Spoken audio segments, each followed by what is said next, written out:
Hi everyone, I'm Heath, and in this video I want to talk about what is the purpose of an RPG system, because we've been looking at a variety of different aspects of the game, from hit points to armor to realism in RPGs, to looking at how much influence the dice have on different outcomes when we are trying to resolve actions and so forth. So I thought in this video it would be useful to kind of take a higher level view and say, well, no, wait a minute. If we were designing a system, if we were looking at what an RPG system is, what should that actually be doing? So this is what I came up with. I said that the purpose of the RPG system that we have in place is a mechanic for changing facts about the world. And this often puts and I would say that it does put the action resolution mechanic kind of front and center at what the core of any particular RPG system is going to be. Because we can say that there are facts about the world, this game world that the players are playing in, and then there are going to be some methods by which those facts can be changed. Sometimes they could be changed entirely verbally by saying, okay, my character walks across the room. We've got fact of character's location, and then we've got new fact of character's location. We're trying to change that fact, and in this case, a verbal description of I walk across the room will do just fine. But in other cases, we're going to need some other type of system, particularly when there is some kind of conflict or major chance of failure or something like that, to adjudicate whether or not that fact changes. So to me, that's the purpose of the system. We're going to develop a system for changing facts about the game world. Sometimes all the characters apply the same system. In other cases, different characters of different types can apply different systems for changing facts. For instance, it's not uncommon at all to have the PCs operate under a certain set of rules that are more detailed, more complex, or something like that, and then have a more simplified set of rules for NPCs. That's pretty common. But nonetheless, this system for changing some kind of fact about the world is at its core, and I would say that the more universal the system is, the better. This is a general change in game design philosophy that's been going on throughout the years, and this has been talked about in other places, but when you've got a situation where every different thing that you can do is governed by a different mechanic for resolving actions related to that task, that can get very cumbersome. That's where you have to look up a lot of different rules, and you always have to be referencing things because, for instance, the action resolution mechanic for opening a door is going to be different from trying to swim or, trying to climb a tree or even attack an orc. A classic example of this is something like Advanced Dungeons & Dragons that didn't have this kind of unified action resolution mechanic that most games tend to today. When opening a door in a dungeon or trying to lift a portcullis or something like that was all different, or pick locks, or the unarmed combat table and things like that, when all of these things were kind of built in an ad hoc way, and so you had to reference a lot of different places in order to figure out how exactly to resolve a certain action that you were trying to resolve. As we've been progressing in game design, we tend to come up with more unified mechanics that how do you play this game?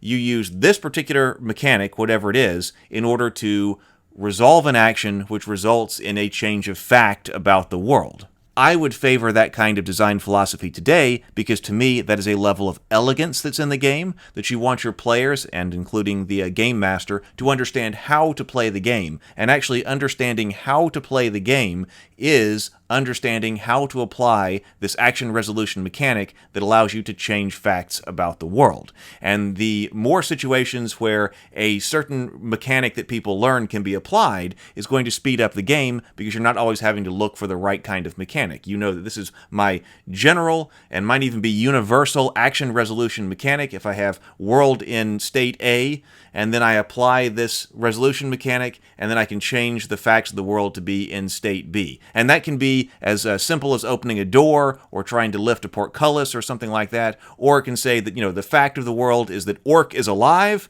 I want to change the state of the world to orc is dead, and then I apply action resolution mechanic to see whether that's successful or failure. If it's success, then orc is dead.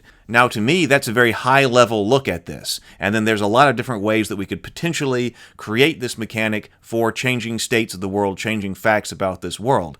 And, one way could be that I want to do it in a very realistic way, and so the purpose of the game system then becomes potentially a kind of physics simulator. If world is in state A and I want to change it into state B, I want to apply a very realistic physics-oriented simulator in order to see whether or not that change of state can happen. And this is definitely a gaming kind of tradition that I came out of. I really appreciated detail, and I still love GURPS. I still think it's a great system, and it has a lot of detail in it, and although it can actually scale to a bunch of different levels, its kind of default assumptions, I would say, is to include a lot more detail and create a lot more of what people might call realism about the world when you're trying to change these stats.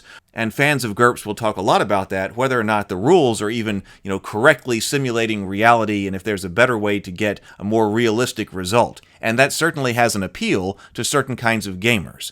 But I thought that my friend Lou Anders had a very interesting take on this, because I don't remember exactly how the conversation came up, but we were talking about game systems, and he was saying that to him, the purpose of the game system isn't to simulate reality. And he didn't use the phraseology of the change of game state or change of facts we're using here, but he was saying that the game system to him, he doesn't want one that's trying to simulate reality in that aspect. He said that he wants a system that simulates storytelling, and I loved that. I hadn't ever thought about it in those particular words before, but that is definitely the direction that I am kind of moving. I want a system that simulates storytelling at the table as much as possible. So if we're looking at this in terms of fact A about the world, we want to change it to fact B, and then we're going to apply this kind of action resolution mechanic or some type of system to try to change the state of the world. How do we want that system to be constructed?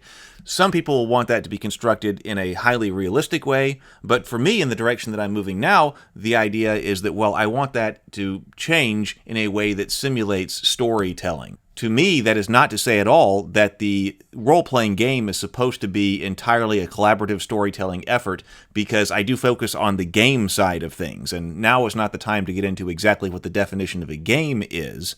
So we might say then that the purpose is to tell a great story through the use of a game, specifically since we're going through the RPG route, and so we want the mechanics of the game to facilitate and to simulate good storytelling at the table. At least that's the direction that I'm moving in. Other people will have different desires for themselves and their gaming group, particularly those who are taking a more simulationist approach to gaming.